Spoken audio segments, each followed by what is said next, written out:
देश में स्वास्थ्य हालात पर काबू पाने के लिए पूर्णबंदी लागू की गई, लेकिन इस तालाबंदी ने सबसे ज्यादा नुकसान कारोबार जगत को पहुंचाया।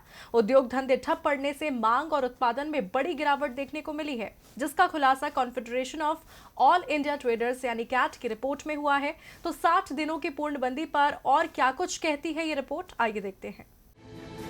पूर्णबंदी पार्ट 4 में भले ही सरकार ने रियायतें दे दी हों, लेकिन कारोबारी जगत को पूर्णबंदी के दौर में हुए नुकसान से उबरने में लंबा वक्त लगने वाला है।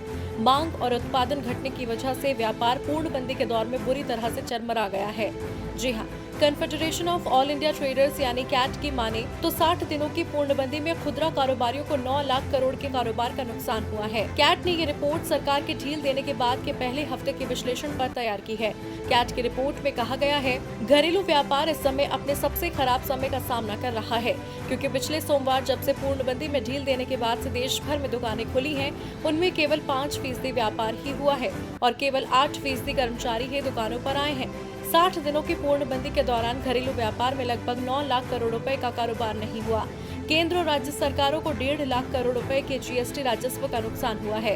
इसके अलावा कैट ने सरकार की ओर से नीतिगत समर्थन न मिलने पर भी चिंता जाहिर की है। कैट की माने तो सरकार के रवैये से व्यापारी अपने व्यवसाय के भविष्य को लेकर सबसे ज्यादा परेशान है। दरअसल मौजूदा परेशानी के मद्देनजर खुदरा व्यापार में काम कर रहे ज्यादातर कर्मचारी अपने गाँव को लौट गए हैं और जो स्थानीय लोग हैं वो काम पर लौटने के इच्छुक नहीं है। लोग भी मौजूदा हालात के कारण खरीदारी करने के लिए बाजारों में नहीं आ रहे हैं। सरकार ने भले ही 20 लाख करोड़ के पैकेज की घोषणा की हो, लेकिन सरकार की नीतियां अभी भी अर्थव्यवस्था को लेकर कई सवाल खड़े कर रही हैं।